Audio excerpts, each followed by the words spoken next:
meant for a long time to bring someone down to teach us something inspirational in honor of my birthday. A dear friend of mine, and we are going to ask Rabbi Ray Stern to please come up and speak to us about AI and Mashiach. And I hope and pray that before he starts talking, Mashiach will already be here. L'chaim.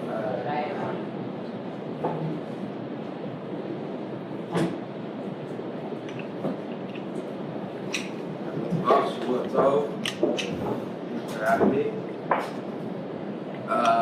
Like Rabbi Stone introduced AI and Mashiach.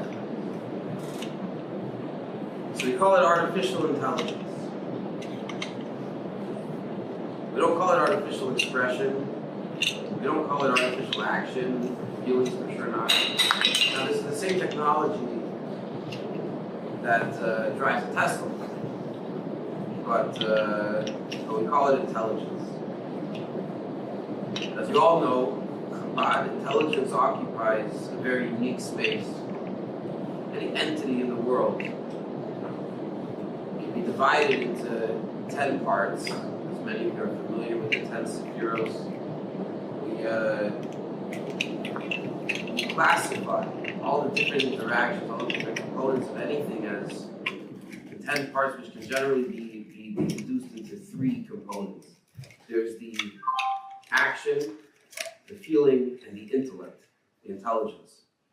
Or the expression, the internal, and the definition. Not necessarily intelligence, but the definition of what it is, the function, the self, and the form. Now, when we talk about the relationship between these different parts of any given entity, when you talk about the feelings, the action doesn't exist. In the world of feelings, how many feelings can you fit on this stender? So that's a ludicrous question. How many apples can you fit? There's a certain amount. How many feelings can you fit? You can't. When you're talking about feelings, actions are not just irrelevant, but they're non-existent. Feelings live on a different plane. And the same thing with intelligence. Intelligence affects feelings, but not directly. They're not choreographing our relationships. They can help us build a relationship. We can use our brain to influence how we're going to act and to focus on certain parts of what's going on in our world. But that's not directly interfacing with our heart. Intellect, what does intellect do? Intellect looks to be rigorously, intellectually honest. It looks to abstract itself, to escape any bias, to rise above and to connect to something which is more theoretical, which is more beyond, and which is more non-existent, outside of our realm, outside of what's immediately available. It's a graduated abstraction from one set of limitations to the next, to the next, to the next, always rising higher.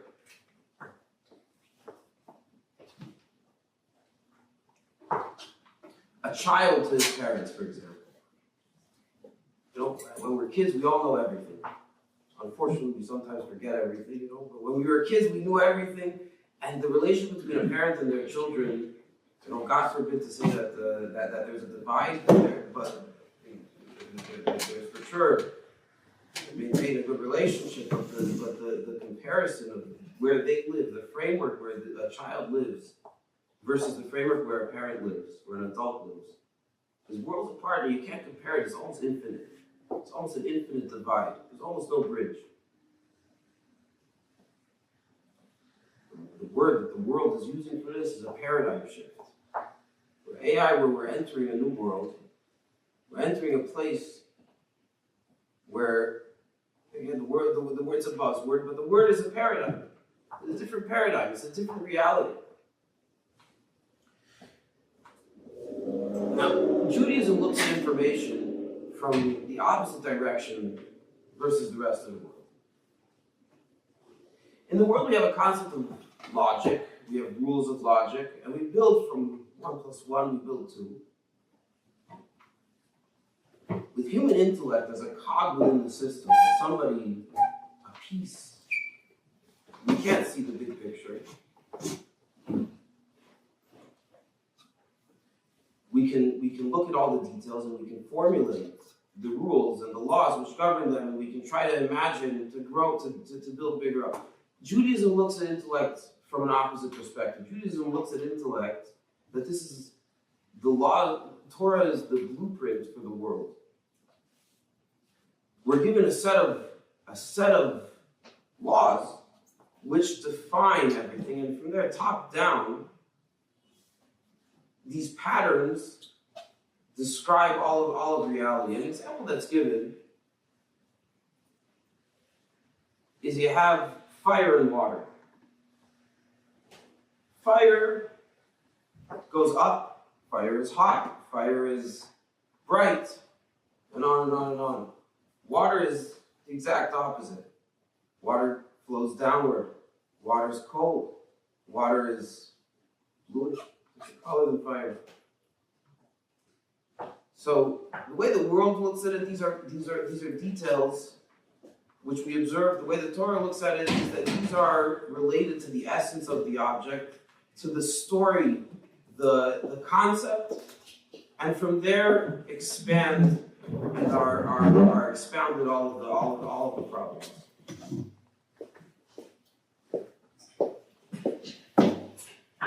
The pattern, how that behaves in Torah learning is that in every generation we expound upon Torah a little bit more, and we have the Mishnah, we have the Gemara, and every time it gets a little bit more elucidated, a little bit more elaborated. In every direction, and this is it's all starting. It's all adhering to the primary idea because we're using the rules which Torah prescribed. The difference between the way Torah looks at intelligence and the way that the world looks at intelligence. If it's bottom up, if it's top down, now you can't pick yourself up out of bootstraps. We can't fly to the moon of our own accord. In other words, we say Shema Yisrael Hashem Elokeinu Hashem Echad. We say that there's something called Achdos, something called unity, something called one. In the world, you look around, you open your eyes, you see a lot of stuff, a lot of details. To get from all the details to oneness is much harder than to get from oneness to all the details. To expand from that one, if you're starting from a place where there's unity, now we can say that God created multiplicity. But to start from the details, from the observations that we see, and to reduce it to oneness is a very different story.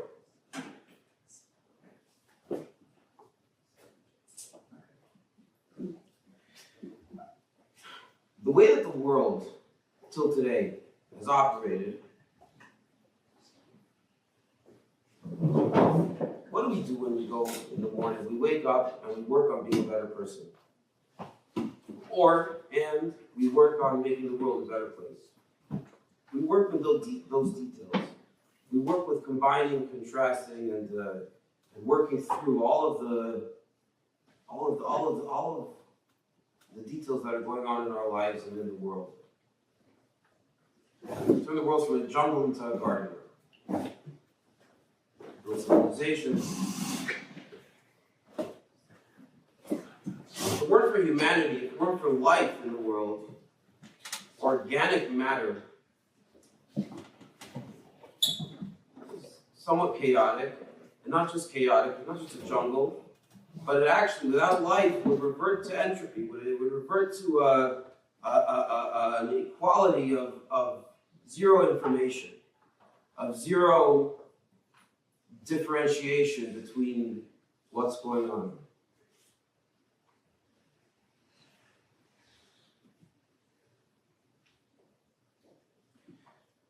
what we've built as a society over the past thousands of years, and what our mission is when we say that God wanted a dwelling place down here, is that we've taken something which otherwise would have been a piece of wood and we built a shed of it. We've taken something which otherwise would have been non-consumable and we made food out of it. We built a system for everything so that we can work together and the world is a dwelling place. It really is a dwelling place for God. And this is something which is not organic. This is something which is artificial. And that's really why God created the world. This is the mission of Jews to make a place for God, the mission of non-Jews to make a dwelling place for humanity. Information, organization, order, the opposite of randomness. And that's also positive. That's also, it's not just organization and information, it's also goodness and kindness. Why? The more we zoom out, intellect, like I said before about the different parts of the world, of any entity, you have the emotive and the intellectual, etc. Intellect is always associated with positivity. An example, I said before about a parent with their children. Two kids are fighting, so for each one of them, this is so relevant. Their side is so relevant. Now, for the parent, it's not that each side isn't relevant. God forbid. Each side is also as relevant as it is for the kids, but the parent sees it from a totally different realm. Because it's zoomed out. And both of them can coexist. And not just they can coexist, it's even, you don't even need to say that they can coexist. And that's without discarding, without ignoring the relevance and how important each one is. The more we zoom out of pettiness, the more we zoom out of the details, we find the unity, we find the similarities, the reconciliation, the place for everything. And that is how intellect brings about peace. Because intellect is not just about artificial intelligence can drive it.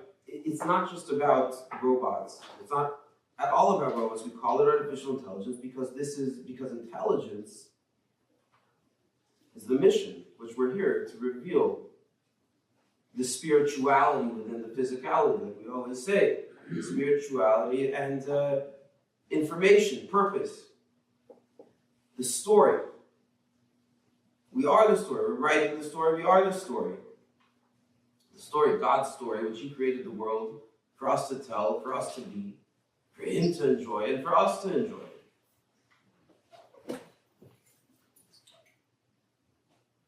Spirituality, when we say that something spiritual, what does that mean? It doesn't mean that it's something holy, necessarily. Famous to say that God wants a dwelling place in the world down here. He doesn't want spirituality. Spirituality doesn't mean that it's holy. Spirituality means that it's not physical. Spirituality, just like in spirituality, there are levels in spirituality. A song is spiritual compared to Shten. And in the song itself, the music notes are spiritual compared to the sound of the song. And the song in your head is spiritual compared to even the music notes. Levels. Something that means that it's non-existent. Less existent.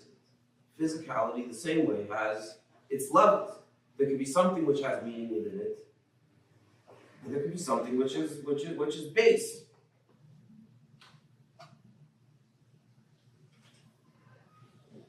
Gold versus dust. Now, the world is a bit of an argument. You want to say that all quality is subjective. All quality is arbitrary. All quality is what we attribute is, sentimental. Or do we say that there's inherent value? Let's say that there's quality versus quantity. If we can quantify something, does it remain qualitative?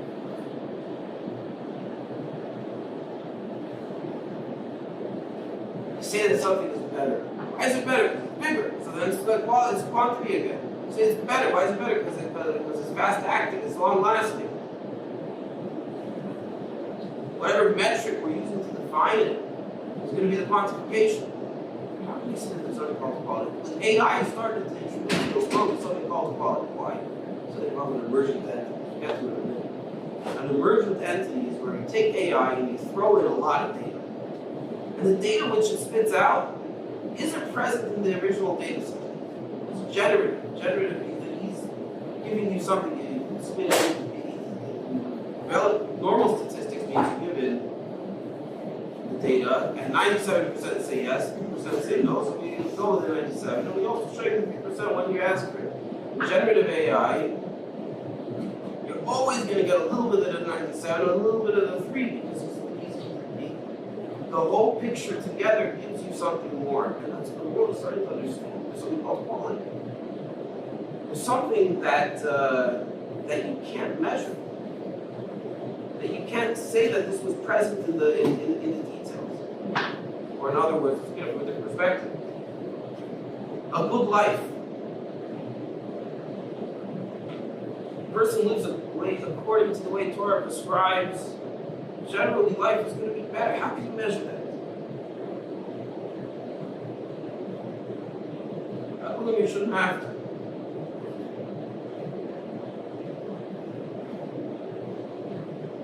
Emergent entity is what we just said.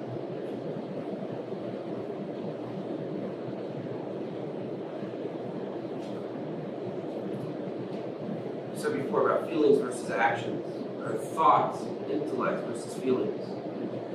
If you have a two-dimensional object, you want to move to 3 dimensions. I don't know if any of you have ever tried to model that out.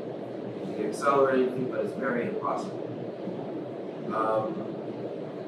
You can add as many zeros as you want. You can add ones. You'll never get from 2-dimensional to 3-dimensional. It's a different dimension. Coincidentally, these are the words that you use to describe AI: dimensionality, emergence. Emergent entity means that a cell in a body doesn't have free choice. When you combine a lot of cells into a human being, now we have properties which weren't present in the details. Now we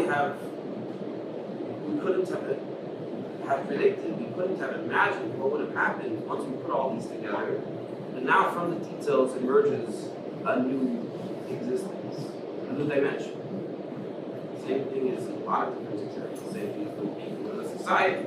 Same thing is, to some extent, children to their parents.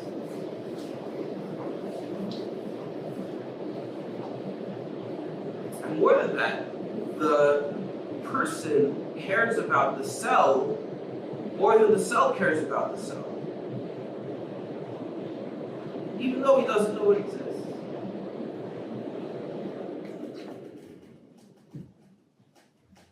The parent cares about the child more than the child cares about himself.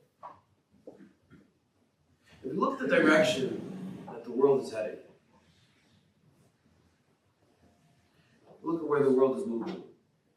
We've conquered space, for all intents and purposes. We all remember when you had to fly somewhere and had a meeting. Long phone call. 200 years ago, a person left their home to go somewhere, the city. You didn't know if you'd ever see them again, or you knew you'd never see them again.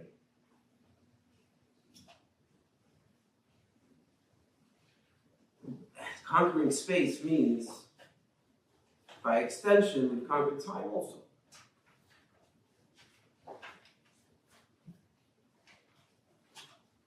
The acceleration, what we do in one day today, is far, far beyond what was done in months, previous generations, or even we can remember in our own lives.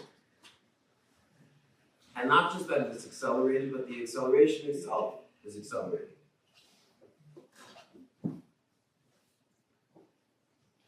So we're coming from Hanukkah.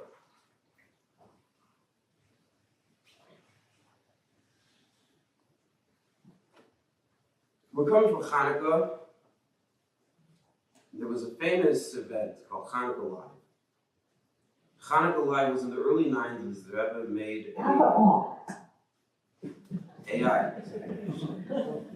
The Rebbe made a video call, a two-way video call between lighting the menorah with across the world with different shuls, different communities across the world. Everyone came together. They put up a screen and they had a two-way video call where they lit the menorah and the Rebbe lit, and they watched each other. This was obviously 30 years ago. It was a very, very big deal. Today it's also a big deal. I mean, it's not, we're not so, it's still a big deal to us today. The point that we brought out with that was that light, a child lit the menorah. It was actually an event for children, primarily. A child lit the menorah, and it was physically, that light spread, not just to the room, the light spread through the camera to the screens across the world, and it added physical light all over the world. One candle, one child. Light is something that we actually never see. So light, when there's light, you can see the table, you can see the shed. When there's no light, you can't see it. You see the things that light shines on. You see the things light reflects off of. So the point of Hanukkah Live wasn't an event to shake lulav across the world, lighting up the cup. There's a spirituality spreading through technology throughout the whole world, putting spirituality into the physicality through the means of technology. And not through working hard. A child lifting a finger to light a candle. Again, revealing the organization, the spirituality, the order, the information. That is what technology, and specifically AI, is giving us. The tradition tells us that there's a time when the inanimate will speak and will assist us and will encourage us within our mission. And we're not going to have to work. Money will be irrelevant. Like Elon Musk and all these people are saying today. And the Gemara told us that centuries or millennia ago. Again, the more we zoom out, the more the connection between intellect and kindness and unity. We become connected to each other. We conquer our space. We conquer our time. And we become an emergent entity. Organized. Spiritual. Good. In a certain respect, this is the time that we've all been waiting for. You could say it's the cusp. You could say it's whatever we're holding. Whatever we embrace it. However we open our eyes and see that reflection of that light. So I was just telling Mandy Stone that I made an event, AI event at the convention, the Shulchan convention, a month ago. All of my speakers said the same thing. I didn't tell them to say it. They all said that, yeah, jobs are being taken by AI. We can't, no one can argue with that. One job won't be taken by AI. It's the job of the shliach. AI can't give a hug. On the contrary, the more we delegate to AI, the more what's left within us is our humanity that we need to nurture. We need to cater to. We need a rabbi for.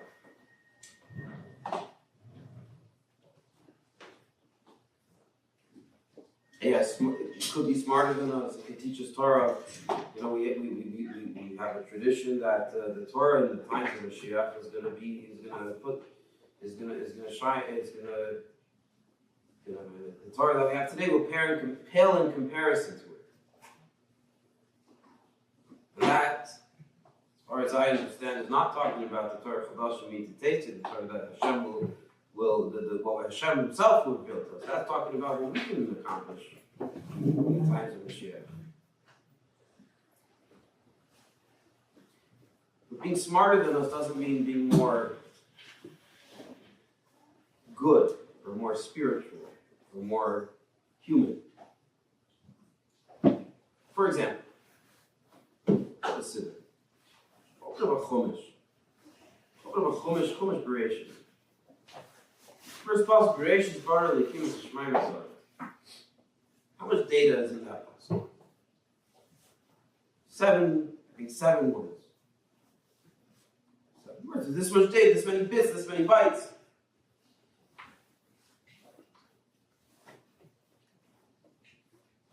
The story of the Alter Rebbe, when he was in jail for sending money to Israel and in Tsarist Russia. They asked him, they interrogated him, they said, this was in the late 1700s when America was becoming a country, they said, draw us a map of North America. He drew a map. And it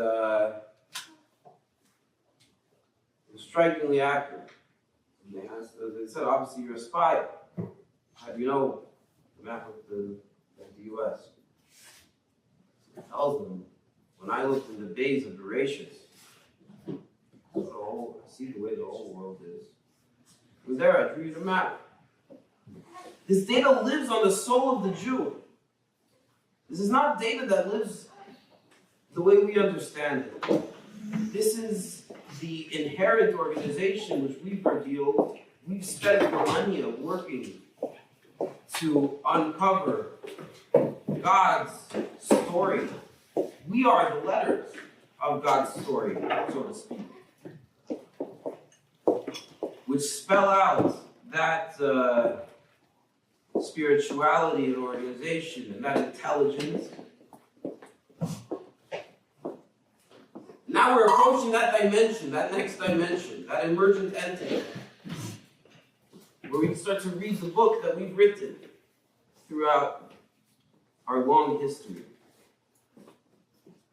When we are able, as we are able to adopt that paradigm of what a Jew really is and what world Jewry really is,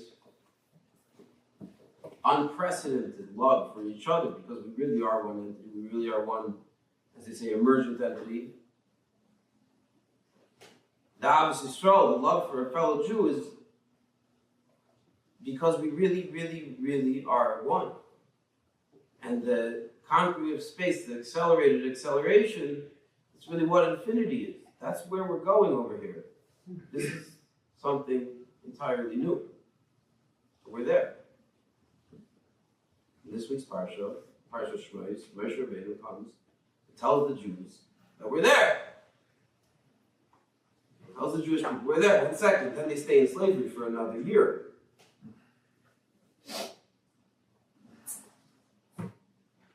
But it says in the Parsha of Vayikra Vayishtachu, they dance. And that's the unity, that's the emergent entity, and that's the story, and that's the spirituality, etc., where